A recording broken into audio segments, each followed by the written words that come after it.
substance is required, which can be compared with the petroleum or gasoline. And this substance occurs abundantly in nature because it is produced by the sun and thrown abundantly in floods and floods to the various planets.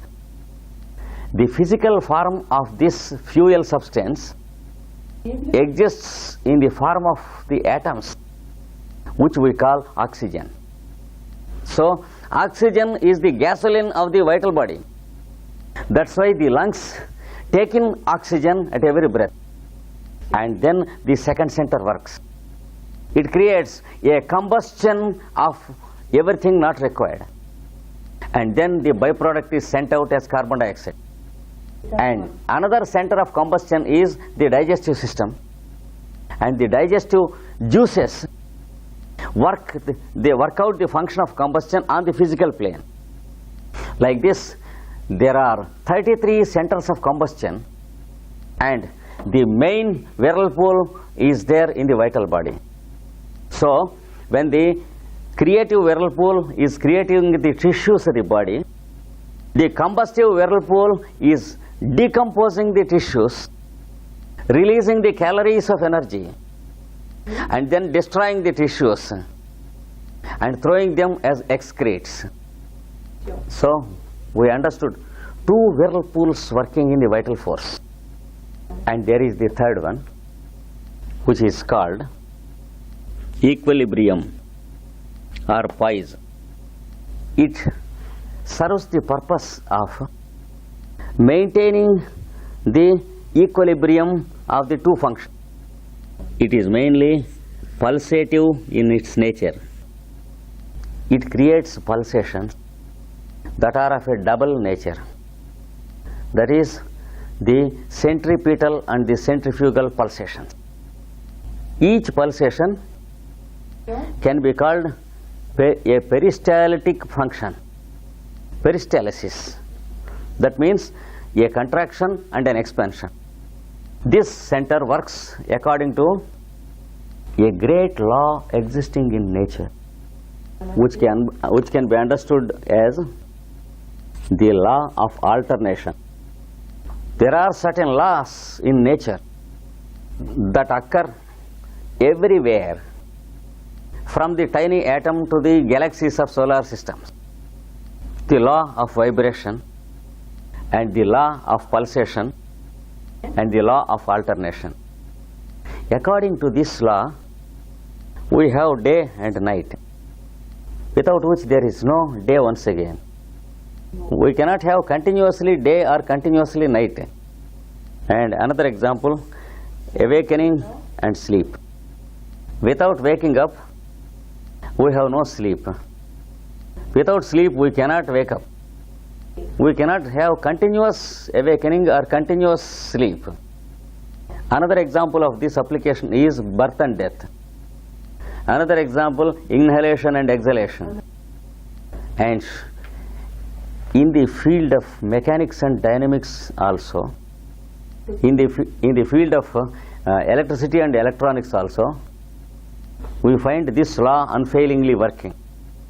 Unless there is an alternation of current, there cannot be magnetism and there cannot be electricity. See how the electromagnet and the motor and the dynamo work. See how the hydroelectric plant works. Only according to the law of alternation they work. Here, this third center is working according to the law of alternation. It produces pulsations all over, and these pulsations are manifest in the lungs in the form of exhalation and inhalation, and in the form of the heartbeat, the pulsation of the heart, the pulsation of the vascular system, that is circulatory system. See, each artery and each vein pulsates. Unless there is pulsation of the vascular system, there cannot be a circulation of blood. Unless there is the pulsation in the heart, there cannot be an income and outgo of blood. and see how the same pulsation works in the gaster to conduct this digestive activity. Same pulsation in the intestine, in the liver, in the throat, esophagus, etc. and in the nerves. The nerves work only according to the law of pulsation. So, even though each living cell exists a split second in our body and then immediately destroyed by the second center, between the production of the first center and the destruction of the second center, immediately there is the function, middle function of the third center, which works like a pulley. Suppose there is a rope or a wire having two weights on two sides. If there is a pulley system or on a fulcrum, you can maintain a shape to the rope. For example, if you have cloth and ropes, you can have the shape, you cannot have the shape of a tent unless you have a tension of forces. And this tension required is produced by the third center. It is due to the activity of this third center that we stand as the human frame. The dog is a dog separate from the human being, and man is a man separate from a dog because of the shape and the structure of the physical body, which is made possible by the third center. Otherwise, you know what happens. Every one of us would have been existed only like a lump of bones and flesh and blood and meat. Just as you see lumps in the butchery, every one of us would have been a baked lump of or a mass. There is no Mr. Krishnamacharya, Mr. John or Mr. Joseph to talk to each other. There will be only lumps of flesh in a big butchery called the creation for God to eat. No purpose at all. So this third function is conducted by the third center. So creative center, combustive center and pulsative center. We have three whirlpools of functioning in the vital force of the human constitution. This is the first lesson in Ayurveda, which can be properly understood only if you have a basis in homeopathy. Because in the modern age, homeopathy is the only branch of medical science which has the scientific stature to admit the vital force. So unless you have a proper idea of the vital force and its functioning according to homeopathy, you cannot have a proper idea of the basic scientific concepts of Ayurveda, without which we can very easily misunderstand these three aspects. And in Sanskrit, the creative whirlpool is called kapha, the combustive whirlpool is called pitta, the pulsating whirlpool is called vata, and in some textbooks kapha is also called shleshma. Those who are interested in these Sanskrit names, they can take them, otherwise they can take the English equivalents, because sometimes it is laborious. It all depends upon your interest in the terms. So we have the triangle of forces working in the constitution, conducting three functions. And when we go to the basic scientific concepts of the ancients, there is one basic keyboard of all branches of science according to the ancient scientists. Let us look at the creative whirlpool, the destructive whirlpool and the pulsative whirlpool according to the order of the previous numbering given. Just as they are functioning in you, in me, in every living being, in every atom. The triangle is functioning also to the whole earth planet, and it has the planetary vital body, and then it is also working in the whole unit of this solar system, which has the solar vital body. And in all these magnitude, these three are serving the following function: creation, destruction, and existence. And they are called the three basic qualities of nature. The first basic quality is called dynamism. The second is called inertia. The third is called poise. These three qualities exist everywhere and in every plane: physical, vital, and mental, without which there is no existence or creation at all. In Sanskrit, dynamism is called rajas, inertia is called tamas, poise is called sattva, and they have three creative intelligences that are working in nature. They are called the three grand devas, or the three grand archangels. The first deva is called Brahma, the creator. The second one is called Shiva, the destroyer. The third one is called Vishnu, the preserver. The second triangle is the common keyboard of ancient scientific thought.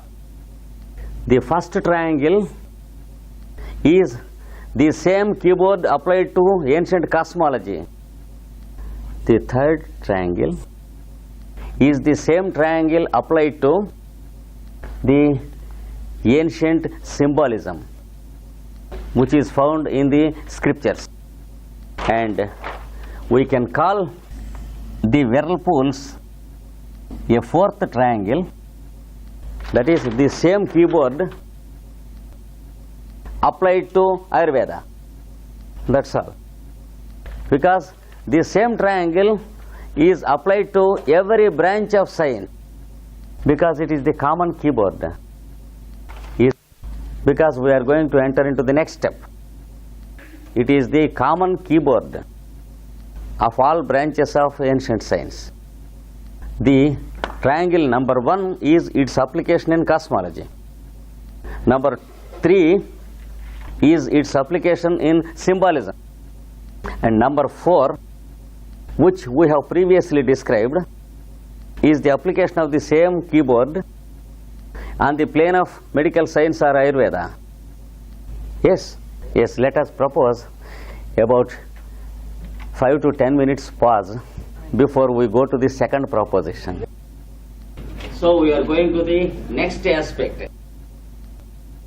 These are the names of the three whirlpools conducting three functions in the vital body. The three functions are also called by the same names. For example, kapha function is the process of producing the tissues. Pitta function is the process of destroying the tissue. Vata function is the process of producing pulsations. The three functions are called by these three names. And there are three basic tissues that are produced by these three functions. The tissue that is produced by kapha is what we call mucus. That is the base substance of the cell formation. Biologically, it can be called the cambium tissue. Cambium.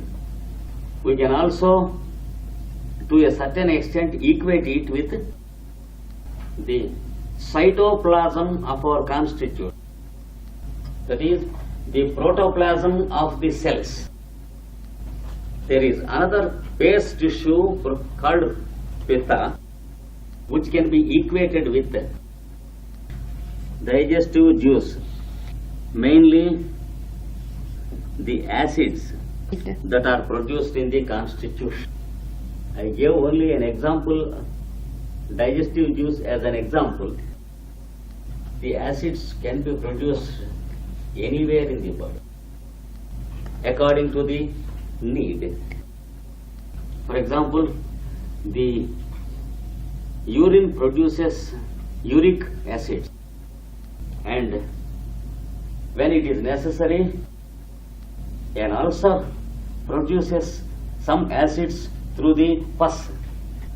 Anywhere in the constitution, whenever there is an acidic substance produced according to the necessity, whenever it is acidic, we should understand it as the result of the second process.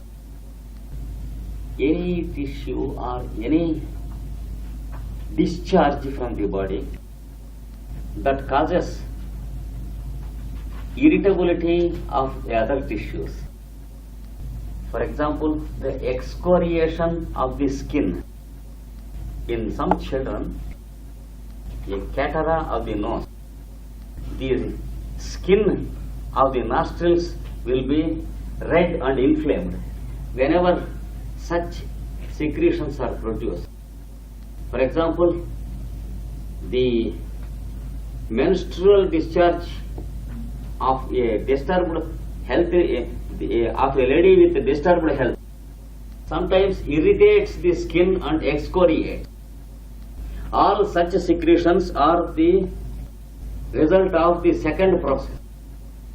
And the third process produces tissues that show pulsation and peristalsis. For example, muscular tissue, nerve fibers, ligaments and tendons. Wherever you find peristaltic action, you should understand that the tissue is the result of the third process. These three tissues are also called by the same names. For example, the cytoplasm of the cells of your body, which we can call mucus, is called the kapha tissue, and the acidic substances that are produced in the body are called the pitta tissue, and the peristaltic tissues produced in your body are called the vata tissue. So the tissues are also called by the same name. Is it clear?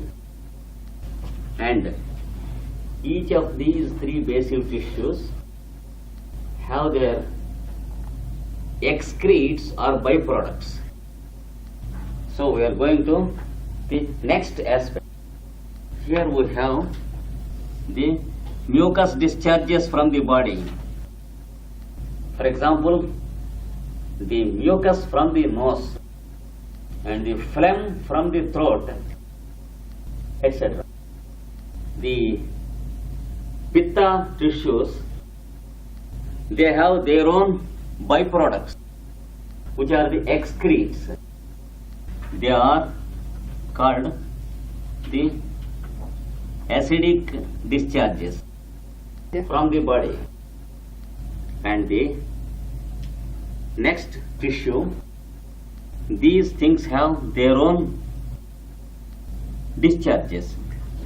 Actually, they have no discharges, but there is a distortion of functions. For example, they will have only dead tissues. I will explain you a little further. Actually, the third tissue has no discharges. Sometimes it will have only a condemned tissue in the case of a disease. Pain. Of course, when there is something wrong, then there will be a discharge with pain, etc. Yes, this one, loss of peristalsis and wind formation and accumulations will be the result here. That tissue. We will come to that. Excuse me. So, every day, every minute, these basic tissues are produced by the three basic functions of the vital body. And then the byproducts are produced as wastage, or they excrete or thrown out. They come under the first one. And when there is a disturbance functions, the triangular force is disturbed and the result is disease. Whenever there is a disease, there is either an overproduction or underproduction of the byproducts or excrete. For example, there will be cough and lumps of mucus expectorate. Cough is not a disease, but it is a function of the third aspect to help you to throw out something. So, according to Ayurveda or homeopathy, no medicine should be administered to kill cough. The constitution should be rectified when the necessity to produce the extra mucus is controlled, and automatically the cough disappears. So, in this matter, for example, to direct a medicine towards rectification, not towards a symptom, all systems of medicine agree with this principle except allopathy. In allopathy, medicine is directed towards cough. If you take a few doses of cough kill mixture, your cough is controlled, as a result of which the necessity to produce too much of byproduct is suppressed without getting rectification, and there will be an endangering of the more important functions in course of time. In this respect, homeopathy and Ayurveda have no compromise with the system of allopathy. Not only these two systems, but any other branch of medicine has no compromise with the allopathic approach. And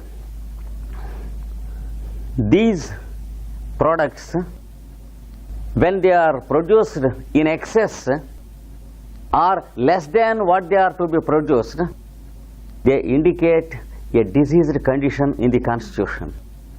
For example, if there is too much of acidity, it indicates that the second aspect is disturbed in the constitution.